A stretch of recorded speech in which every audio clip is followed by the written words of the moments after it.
Como la cabellera de las adolescentes, la higuera de Ramala está seca. Se enreda ensortijada y es una manera de dejar ver la higuera y me recuerda el árbol de mi casa en el invierno. Desde lo alto de los minarates, el viento trae la voz del Muslaim. Es la voz de Alá a través de las calles y las enredaderas, torres y almenas, encerradas entre alambradas que se clavan en el cuerpo y en el alma. Jerusalén fue perdida. Jerusalén fue poblada de soldados vestidos de grises, trepados en jeep, sucios de polvo y sangre, encañonando a hombres cubiertos de turbantes. La ciudad sagrada es envuelta por la niebla del olvido. La ciudad sagrada se ha perdido para siempre.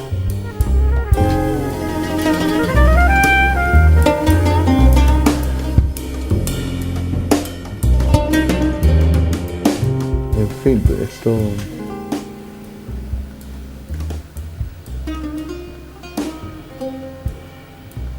estos son los sentimientos que voy recogiendo donde vivo, donde estoy, y después se van convirtiendo en poemas, pequeños poemas, y voy dejando escrito en cada piedra un telegrama, en cada lugar donde voy una huella, para que los que vengan después de mí puedan leer y saber qué fue lo que ocurrió.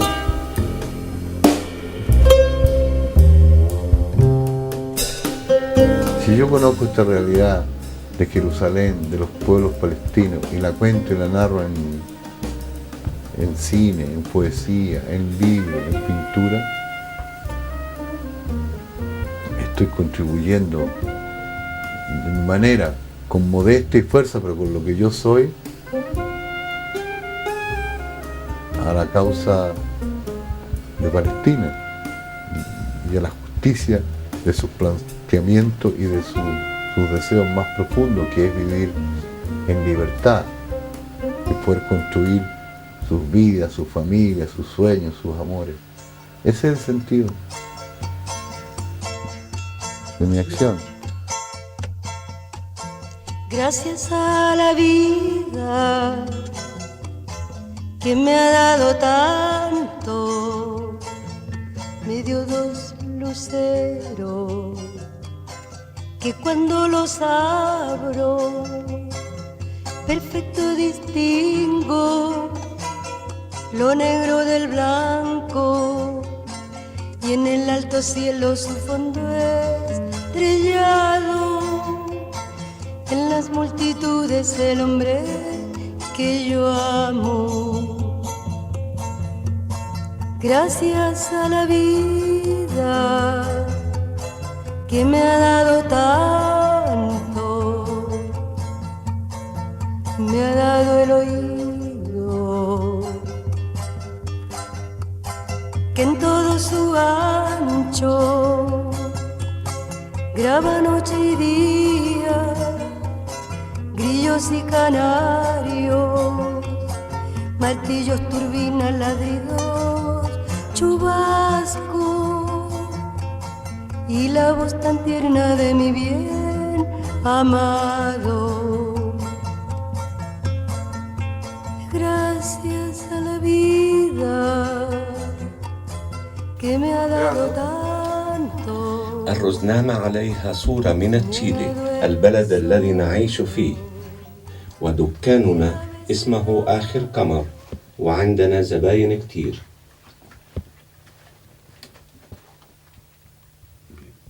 Ese fue, sí, está bien. Hagamos otra de protección. Ya, incluí ahí sobre tener muchos clientes. Sí, claro, digamos hasta muchos clientes. Está bien, nada. Vamos a hacer otra de protección. Sí, que después se te va y la protección me la hace Grabando. al agua. الرزنامة عليها صورة من تشيلي البلد الذي نعيش فيه، ودكاننا اسمه آخر قمر، وعندنا زباين كتير. Perfecto. Bien. Muy bien, muy bien. muy bonito. Vamos a la otra que... Muy bonito, sigue así con ese tono porque tiene una voz muy, muy bonita.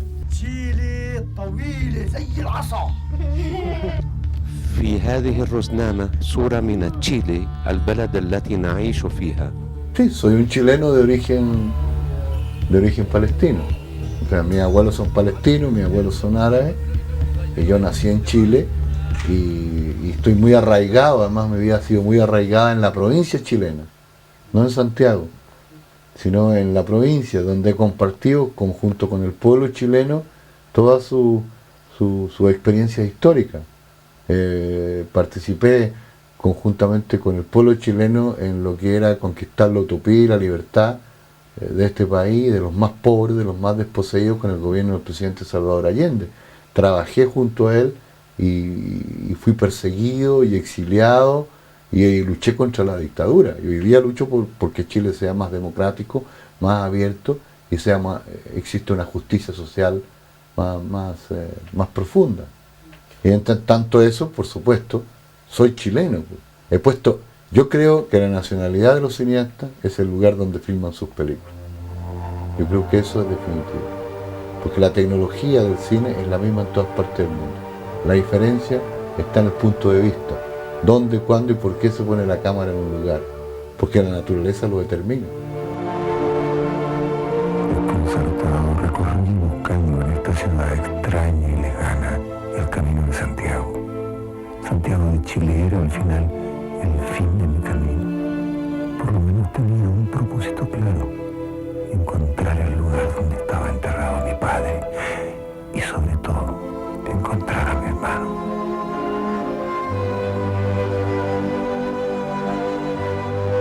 Yo no podía estar filmando en Palestina sin tomar en cuenta cómo las flores crecen entre las piedras y tienen espinas. No puedo no tomar en cuenta el viento del desierto, la resequedad de la tierra, los ojos perdidos en el horizonte, la melancolía de los palestinos que pareciera que están soñando con un mundo que tuvieron hace mucho y que perdieron para siempre. Y cuando filmo en Chile, en Chillán, tampoco puedo dejar de tomar en cuenta lo que son los campos alargados del sur de Chile, las alamedas del sur de Chile, las grandes piedras al lado de los ríos que casi hacen desaparecer la distancia, la relación entre ellos y el ser humano. La cordillera de los Andes, que es un hecho que determina la condición de este país. Este país es un país, el chileno vive equilibrándose entre el mar y la cordillera, borrachos de sol, casi al borde de la demencia y la locura poética. Por eso es que este país es un país de grandes poetas como Pablo Neruda, Pablo de Roca, Vicente Huidobro, grandes poetas que vivieron con la obsesión de la naturaleza. Entonces también soy chileno, muy profundamente chileno. El camino es fatal como la flecha entre las grietas de oro. Miguelitín es uno de los cineastas aún más respetados yo creo que a nivel mundial probablemente, y a nivel latinoamericano es uno de los grandes, sigue siendo uno de los grandes, porque es una trayectoria que es en términos como de valoración extra cinematográfico también de lo que significó en un momento también para una conciencia social de todo un continente. El nombre Miguelitín es una figura relevante, está a la par de un García Márquez, por ejemplo, o un Carpentier. Él dentro del cine latinoamericano de las últimas 3 décadas yo creo que es un nombre que no se puede soslayar, claramente. O sea, de hecho el gobierno mexicano le entregó la medalla al mérito cultural, tengo entendido, y ahora hace poco en diciembre Miguelitín fue el presidente del jurado del Festival de La Habana. O sea, es un hombre que a pesar de que está filmando poco en general y que sus últimas películas no han tenido buenos resultados de crítica, es un nombre que es insolayable dentro de lo que es la imaginería cultural latinoamericana. Pero por otro lado también está la figura de Miguelitín, que yo creo que en ese sentido es súper importante también centrarse en lo que él significa como persona, más allá de sus películas. Creo que Miguelitín, también Raúl Ruiz, pero Miguelitín tiene una facultad de que es casi él mismo, es un arquetipo en sí mismo, un personaje. porque la forma en que él desarrolló su carrera, las diferentes circunstancias que lo llevaron a salir del país, él antes del golpe militar, él era presidente de Chile Films, que es un cargo político, pero era como el encargado del desarrollo del cine en este país. Entonces tuvo ya muy joven un poder político, artístico importante.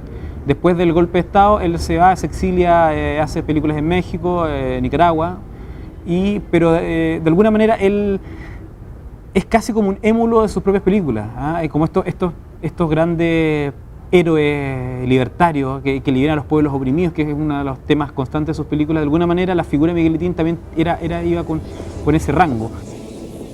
Buenos días. Buenos días.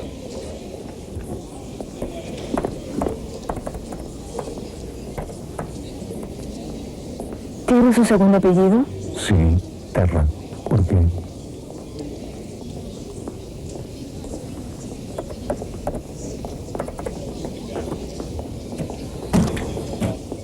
¿Dónde venido a Chile? Y fue entonces cuando comencé a vivir mi vida, como si el futuro fuera ya un hecho del pasado.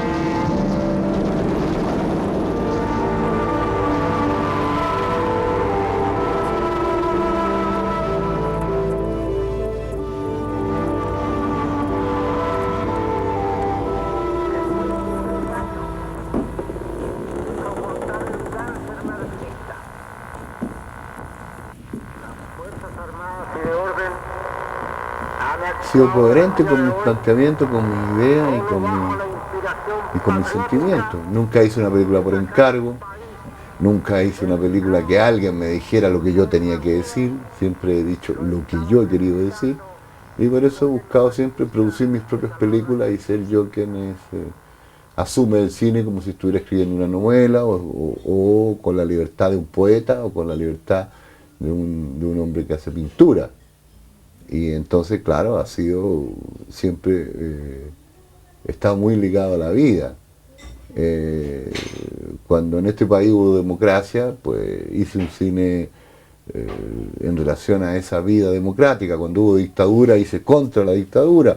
He sido perseguido, he estado muchas veces a punto de perder la vida. He hecho un cine siempre al riesgo de la vida misma, en que no hay mucha diferencia entre lo que está ocurriendo en la realidad y lo que cuenta el filme. He ido siempre y voy siempre a los lugares donde yo creo que se necesita una voz que hable y que diga para contar y narrar los sufrimientos y las injusticias que están sufriendo los demás. Entonces en eso he sido absolutamente coherente en todas mis películas. No hay ninguna película que escape a esos principios. O sea, humanismo, humanismo, humanismo.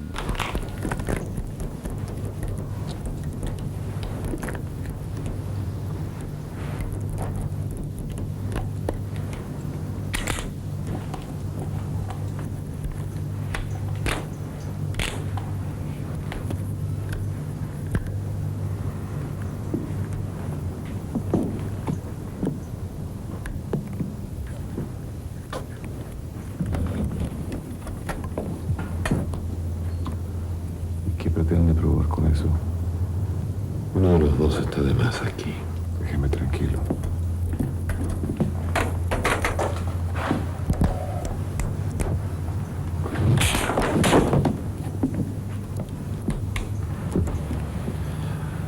Ahora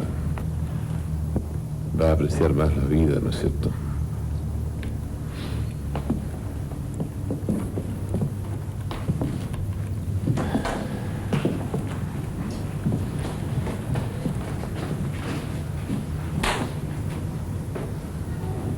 Pero ese era solo un juego.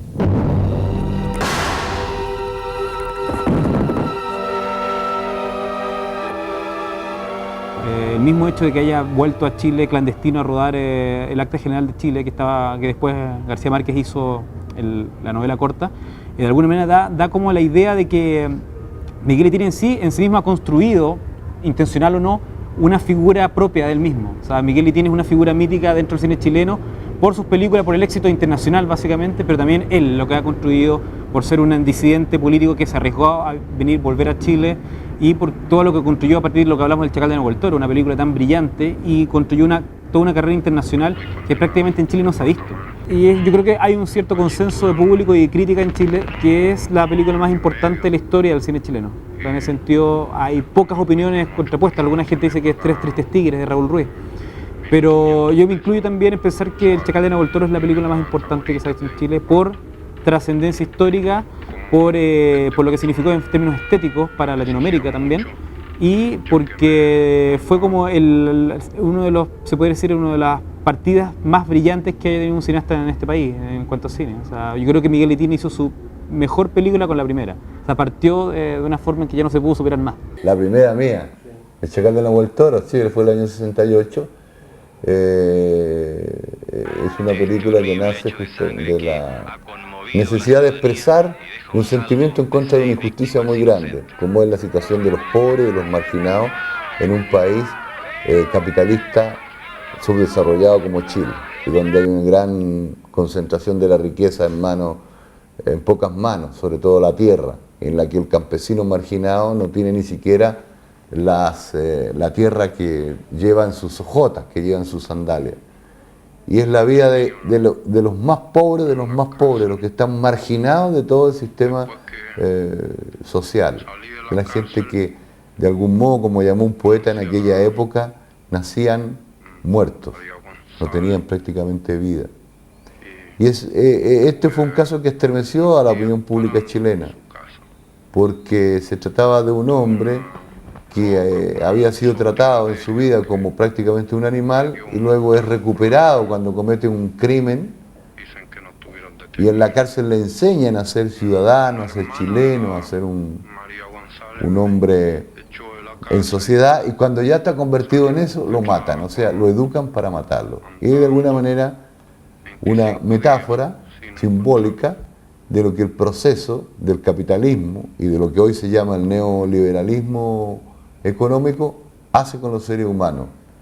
Un gran sistema de educación para explotarlos y finalmente matarlos. Esto es lo que quería decir y esto fue lo que dije. No creo que nos ha dado, en la carrera de él nos ha dado nuevamente, ¿ah? Porque obviamente que pertenece a una década en que todos los nuevos cines latinoamericanos y todos estos afanes revolucionarios por cambiar el mundo están entrando en la última fase histórica de estos movimientos. Y dentro de ese esquema y dentro de Latinoamérica, el nuevo cine chileno, como se llamó en su momento, fue uno de los movimientos más fuertes que surgieron en los últimos años 60. Y justamente partir con un grupo de cineastas que tenía una preocupación social, digamos de una visión bastante partidista, también socialista de los fenómenos políticos, Miguel Letín partió con una película que marcó un antes y un después claramente. Entonces fue una cosa demasiado, un sol que brilló inmediatamente en el mismo momento de su nacimiento, ¿ah? Por eso la importancia. Sí, claro, eso busqué siempre que fuera como un documental. Incluso rayamos el negativo para que pareciera incluso más rayado de lo que está ahora. ¿Por qué? Porque pensé que nunca la película iba a tener una vigencia de 40 años, ¿no? Y la va a tener de mucho tiempo más. Cuando la hice yo tenía 25 años y parecía que filmar en colores, por ejemplo, en esa época parecía como un lujo, como una cosa superflua e innecesaria. Entonces blanco y negro había que tratarlo casi como un documental.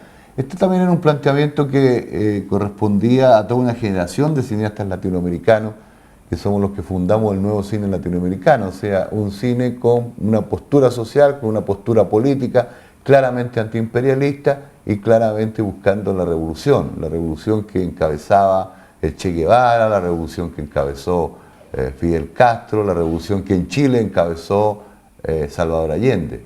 Entonces esto tiene que ver contenido y forma tienen que ver con este concepto fundamental.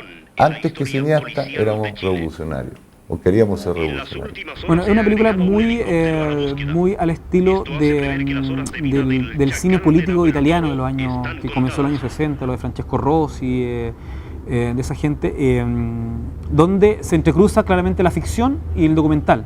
Las historias están reconstruidas con un nivel de verosimilitud muy grande, por lo tanto que en un momento parece que estuvieras haciendo un documental, ¿eh?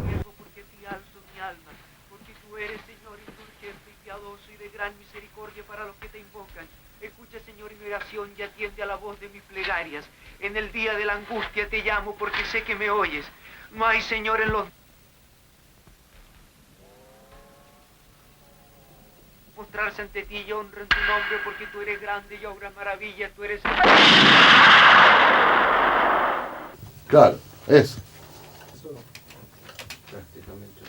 الرزنامة عليها صورة من تشيلي البلد الذي نعيش فيه ودكاننا اسمه آخر قمر وعندنا زباين كتير وشيء غريب ليس نعرف لماذا يقولون لنا أتراك وشيء غريب ليس نعرف لماذا يقول لنا أتراك في هذا البلد.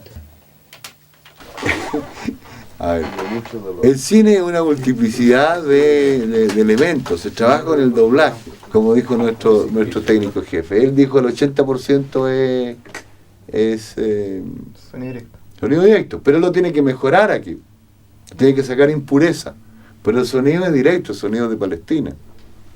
O sea, pero no se puede trabajar al 100% directo, porque después, por ejemplo, las intervenciones de un personaje como por ejemplo el narrador, no tiene sentido estar grabándolo allí. Además que yo me di cuenta que en esta película debería haber existido un narrador cuando filmamos una escena de la película y vi que yo estaba poniendo la cámara desde el punto de vista de alguien que está narrando algo que está ocurriendo allá. Entonces yo le dije a Miguel Giovanni, a mi hijo, que es el director de fotografía, esta película claramente está siendo narrada por alguien que recuerda.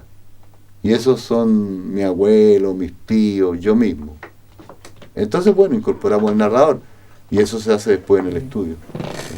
O sea, yo le estoy pidiendo a Fuad, por ejemplo, que interprete un sentimiento que yo tengo, porque los sentimientos de los seres humanos son los mismos, sean árabes, sean judíos, sean ingleses, sean chilenos, y el mismo Chile es un país que tiene desde el norte hacia el sur diferencias de tipo raciales, étnicas, pero tiene una cultura humana, o sea, somos seres humanos, y los sentimientos del odio, del amor, la pasión es la misma.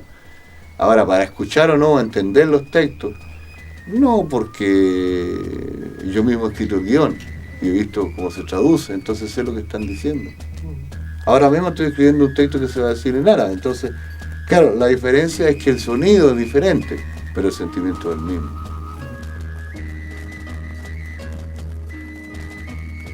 Por ejemplo, aquí hicimos una película en Chile que se llama La Tierra del Fuego y que tomaba la vida de los conquistadores europeos, pero también de los onas que vivían en el sur de Chile, que hablaban un idioma que se perdió.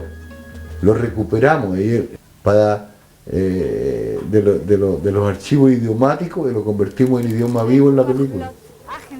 Es importante.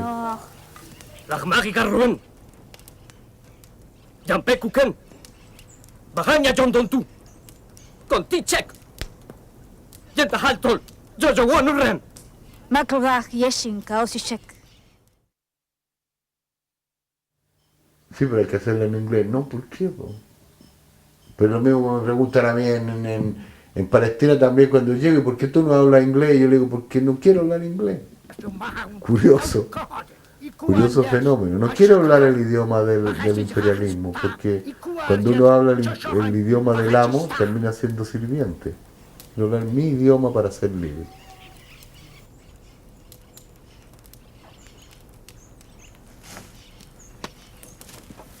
Entonces dices tú en Japón, por supuesto hay que hacerlo en japonés. Hay que usar... ahora el árabe es un idioma tan hermoso y el dialecto de Beisahur, que lo conozco desde niño, suena tan tan bonito al oído, que hay que rescatarlos, porque si no también esos idiomas se pierden. No puedo, pena. Estoy casado. Lejos de mi casa.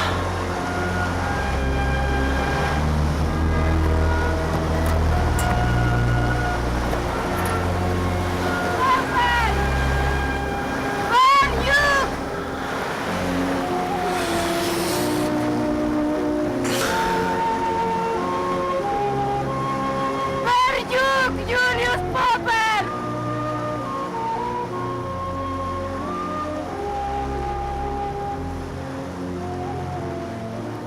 Que yo más recuerdo y más me emociona de Miguel, que claro, cuando yo llegué a esa película, que era una coproducción con Italia y España, y era una gran película, y yo era de mis primeras películas, entonces yo llegué muy asustada. Y además en esta película yo era una princesa indígena que hablaba un dialecto que ya no existe.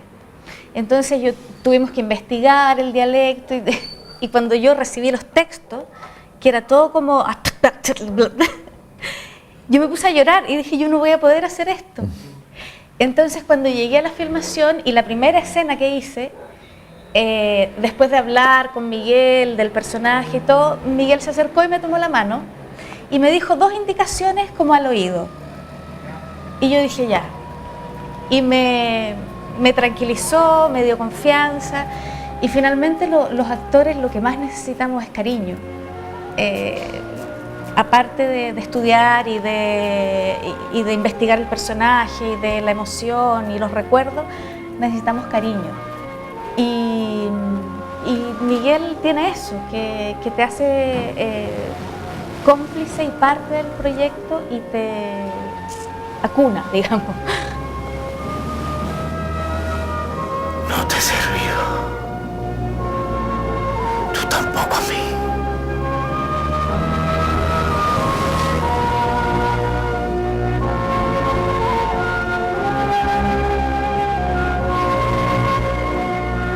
Ahora tengo que hablar árabe.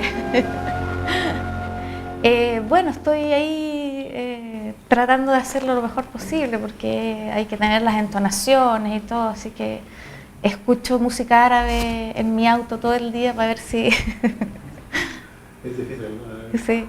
Si se te pega a ver si se pega el acento, claro. Sí, pero lo notable es que desde el punto de vista de la imagen nadie duda nunca, y eso es fundamental en el actor o en la actriz o en su trabajo, que es árabe, que es palestina. Tanto así que la gente, cuando estábamos filmando en Beisajur o en Belyala, ellos corregían el traje, decían este traje no me gusta. Llegaba una señora y le decía, le prestaba el traje de su abuela a ella, que era una muestra de que de verdad creían que era Palestina, sin lugar a duda.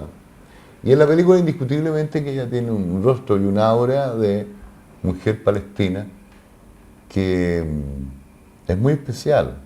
Yo no sé cómo Tamara lo captó, pues ella tiene esa capacidad de captar en la vida lo que la vida está entregando, ¿no?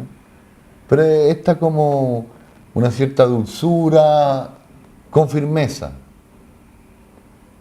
que ella tiene en la película, hace que la imagen sea mucho más potente incluso que el idioma.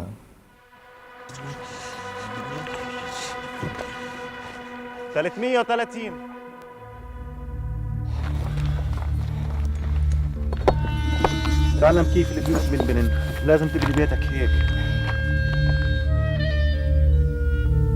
¿A quién le interesa hacer hoy día películas palestinas? Pero si estás viviendo en el país donde existe la colonia más rica palestina del mundo, fuera de Palestina. Aquí los palestinos chinos son riquísimos. Cuando digo riquísimos, digo que están en las listas de los más ricos del mundo. Sin embargo, son muy pocos los que colaboran y contribuyen a desarrollar y a dar a conocer el arte, la artesanía y la cultura palestina. Entre Valparaíso y Talca hay en la zona central hay prácticamente otra Palestina. Pero ¿qué pasa? ¿Por qué no reaccionan frente a lo que está ocurriendo en el pueblo y en el país de sus abuelos?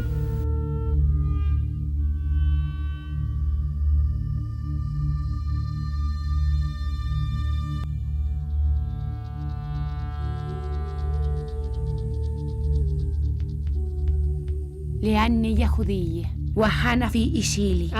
بعرف جيتي عشان زلمة. بأمرك إنك تقرأ. سليمان افتح شوف تشيلي طويلة زي العصا. في هذه الرزنامة صورة من تشيلي البلد التي نعيش فيها. Tienen la banca, tienen el comercio, tienen los grandes malls comerciales, tienen este país prácticamente el más rico, absolutamente. Eligen presidentes, si quieren, diputados, senadores. Bueno, todo el mundo cuando emigra va buscando nuevas formas de vida que permita continuar la vida.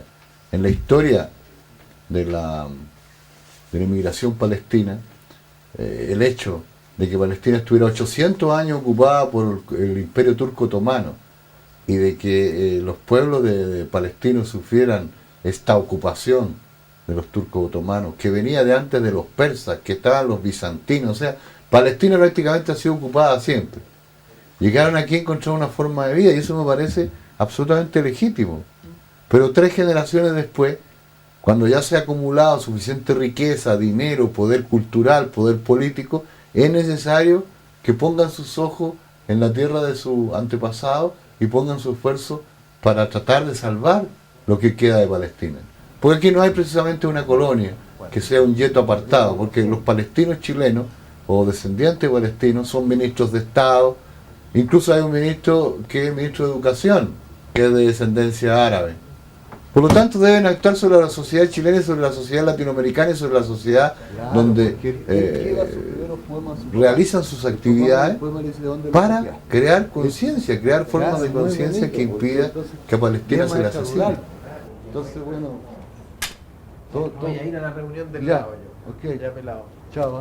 Bueno, yo tengo una gran admiración y un gran cariño por Sergio Vittar, desde los tiempos en que participábamos en el gobierno del presidente Salvador Allende, que es uno de los grandes momentos brillantes de la historia de nuestro país, de la cual nos sentimos muy orgullosos. Yo me siento muy orgulloso de haber participado, y él participó como ministro, y posteriormente Sergio fue apresado por la Junta Militar y enviado a la isla de Daxon como prisionero político, donde él escribió un libro muy importante para la época, donde deja testimonio de lo que fue esa vida, que se llama Isla 10, que es este libro, y que ha tenido varias traducciones en español. Esta es la 10ª edición, en un país donde no se editan más de 2 o 3 ediciones. 10ª edición realmente es que el libro ha calado profundamente en la conciencia del pueblo chileno, y luego está traducido al árabe, ¿no?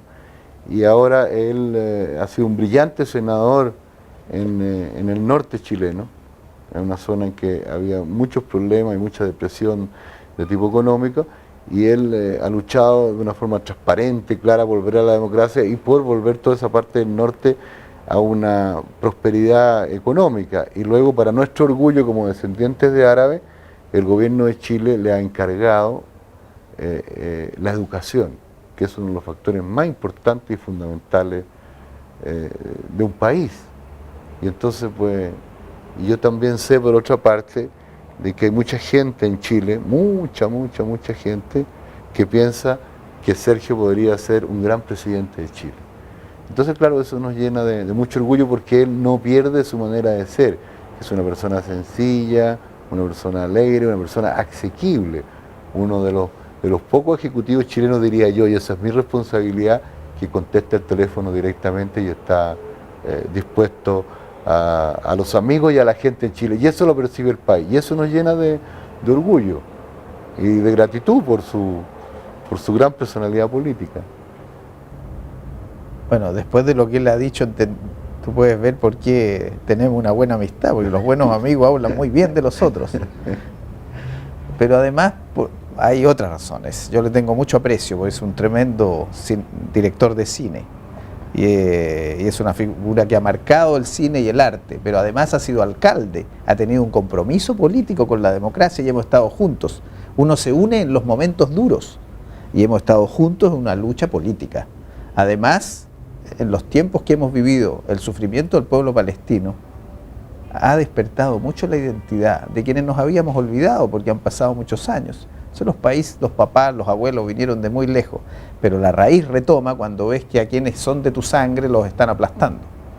Bueno, primero tenemos que decir, yo sé que Miguel piensa igual, nosotros somos profundamente chilenos, pero eso no quiere decir que tú no reconozcas de dónde vienes. Y entonces nos sentimos realizando una patria nueva que es muy abierta.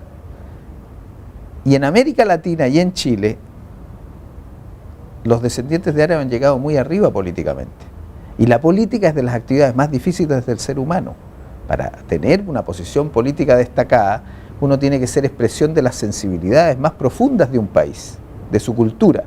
Entonces yo siempre me he preguntado, ¿qué tiene de común la tradición de los inmigrantes que vinieron de los países árabes con la cultura latinoamericana? Porque esto no ocurre en Estados Unidos, no ocurre en Europa, no pasa en África, no pasa en Asia. Yo creo que uno de los mayores aportes de la cultura árabe es el culto a la familia, ¿no?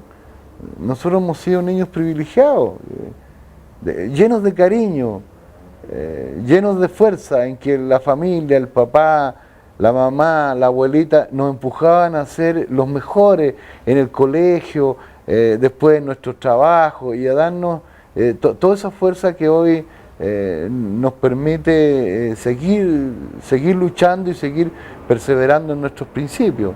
Yo creo que esto es una experiencia común, ¿no? Cierto lo que dice Miguel, el tema de la familia. Yo he pensado mucho qué es lo que asimila América Latina de los países árabes, qué tenemos en común, y yo creo que culturalmente es la familia y el afecto, el cariño, recibir al otro, atender al otro. Y las familias árabes son grandes, se protegen unos a otros. Y en la familia latinoamericana también pasa lo mismo. Entonces hay una aproximación cultural de cariños mutuos que ha hecho que los que llegaron de allá se integraran tan rápidamente como lo han hecho. Y por cierto también, como él dice, los hijos de inmigrantes, tenemos que pensar que son inmigrantes. Si el inmigrante viene con una fuerza de salir adelante, se siente distinto, muchas veces marginado. A los primeros que llegaron los llamaban turcos y los miraban muy a menos. Llegaron con niveles educacionales muy bajos, no hablaban el idioma. Y superaron. Y entonces nos transmitieron a los hijos, a los nietos, ese afán de superarse, de educarse, de trabajar, de ser mejores. Y un concepto muy importante a mi juicio, que es un concepto social y político, el bien común. Luchar, trabajar por el bien común. Trascender, ir más allá. Claro, uno se siente parte de una familia, parte del orgullo de ser de una nación y de una cultura y quiere traspasar y ser historia. Esto ha ocurrido, como dice Sergio, a nivel de toda una colectividad que se integró al país, se integró a su cultura, se integró, participó en la poesía, con grandes poetas, pintores en este momento como Tacle, en el pasado como Mafú Masí, como Benedicto Choaki, como alguien que definió mejor que nadie el norte chileno, que tú señalabas antes, Andrés Abela, y así, ¿no? Muchos otros, sin dejar nunca de tener ese sentimiento árabe, sin dejar nunca de tener el sentimiento de orgullo palestino, pero siendo chileno. Y esto, cuando yo estaba en Palestina, lo he explicado y he intentado explicarlo claramente, es decir, miren, soy chileno, no dejaré nunca de ser, hemos participado en la historia de este país. O sea, cuando un hombre como Sergio Vitlar ha estado años de su vida en el exilio, como lo he estado yo, pero además ha sufrido la prisión y la persecución por una postura política y histórica junto al más grande, a mi juicio, de todos los presidentes que ha tenido Chile, que es el presidente Salvador Allende, es ya parte también de la historia de este país. ¿Entiendes? Y esta es algo que trasciende cualquier cálculo racional o formal. Hemos puesto nuestras raíces en el país, pero sin dejar nunca de tener los sentimientos y el corazón en el mundo árabe, en Siria, en el Líbano y ahora sobre todo en Palestina. Hace pocos días que yo vengo llegando de Palestina, donde voy por cuarta o quinta vez y no solamente a viajar por turismo, sino a hacer cosas, a hacer películas, a filmar, a patentar lo que es el dolor y la fuerza de los problemas que tiene Palestina en este momento, a través de 2 películas, de Crónicas Palestinas y ahora de La Última Luna que estamos terminando. Y quiero hacer una película sobre el muro.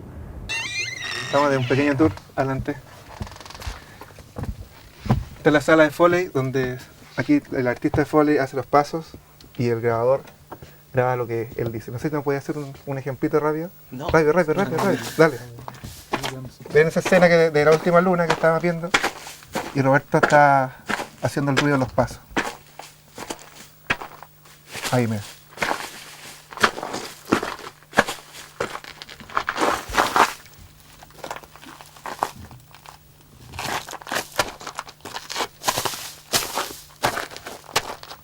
Entonces, lo que uno busca es tener bandas separadas para poder mezclar después. Bandas de pasos, bandas de diálogos, bandas de ambiente. Gracias.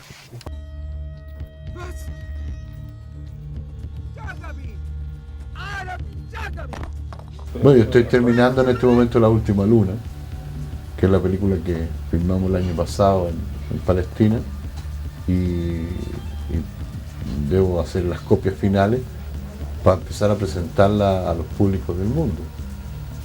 De esa manera, pues creo que voy a contribuir a la creación de una conciencia sobre Palestina y sobre los derechos de los palestinos.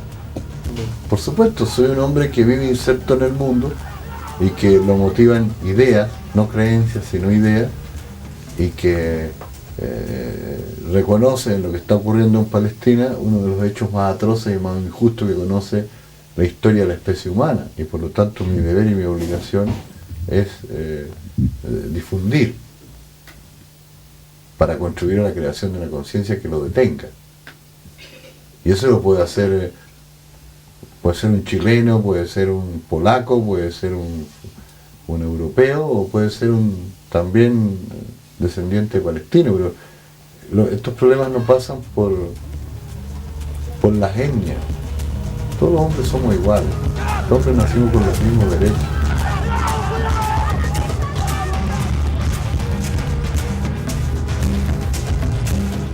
Por eso que trato que la película sea lo mejor posible, sea lo más efectivo, sea lo más verdadero, para que en esa misma medida sea más útil. Porque todos los medios de comunicación, como hablábamos antes, y el cine, están en manos de los intereses del nacionalismo hebreo. Y cada cierto tiempo ellos hacen grandes películas con grandes presupuestos para recordarle al mundo que hubo la masacre que todos repudiamos de judíos realizada por los nazis. Pero sin embargo no hacen ninguna película sobre lo que está ocurriendo hoy día. Y hoy día he visto el muro. Y cuando yo terminé de filmar la película, que fue en julio, no había muro. Hoy en ese mismo sector se ha levantado un muro de 11 metros de altura. Y la casa y todos los lugares que nosotros filmamos quedaron del otro lado del muro. De modo tal que arrancaron los árboles, arrancaron los olivos, olivos centenarios, entran en la retroexcavadora, y sacan los olivos. Eso no es solamente contra los árabes, eso es contra la humanidad, eso es contra la cultura del hombre, eso es contra la naturaleza y contra la vida. Esta gente está matando hasta Dios. ¿Cuál es la reacción? Hay una reacción, pero es pequeña, a mi juicio. Entonces, cada día, lo que yo filmé en La Última Luna, que ahí está el proyecto de afiche, ya no se puede ver más, porque ya fue destruido en 2 meses fue destruido. Entonces me pregunto, si en 2 meses son capaces de aislar 3 pueblos, es que yo estuve ahí trabajando, arrancar los árboles centenarios, arrasar con la vida, ¿cuánto tiempo les costará terminar con todo Palestina? Yo estuve al lado de los muros, no se escucha del otro lado si hay vida o no, no se escucha ni siquiera el canto de un pájaro, ni la risa de un niño, ni el llanto de un niño. Es cemento, cemento, cemento, cemento, piedra, piedra, piedra, no se escucha nada. Y esto, por eso quiero hacer una película, para denunciar esa situación, que me parece que el mundo debe conocerla. Y cuando yo hablo del muro, mucha gente no conoce qué es lo que significa. Esos 11 metros de cemento que van dividiendo pueblo por pueblo, villorre por villorre, aldea por aldea.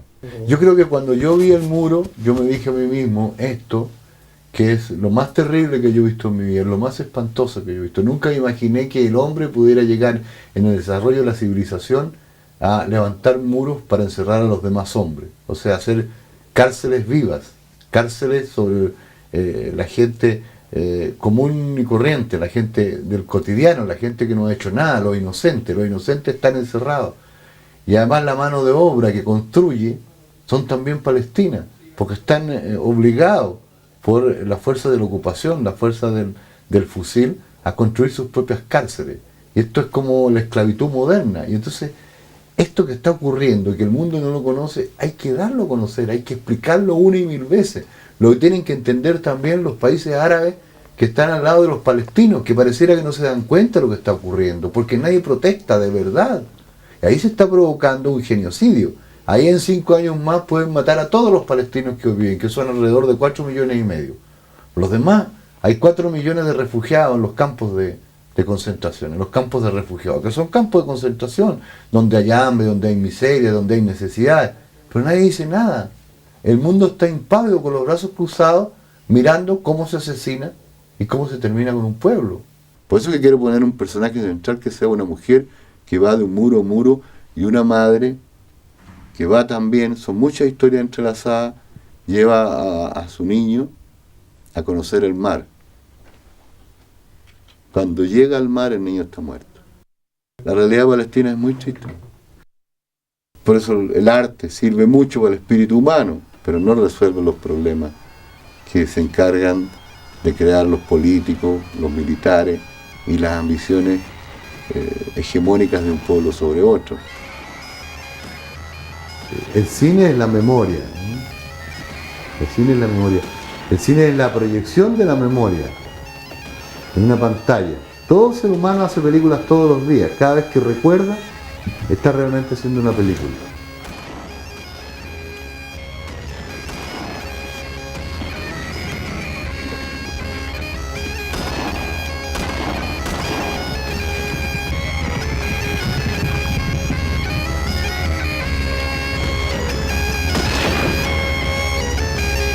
Yo amo mucho el cine, hay que entender eso. Para mí el cine es el sentido de la vida. Yo no entiendo la vida sin el cine. Entonces, no podía dejarlo ni podré dejarlo. Aunque me ofrecieran ser mañana lo que fue.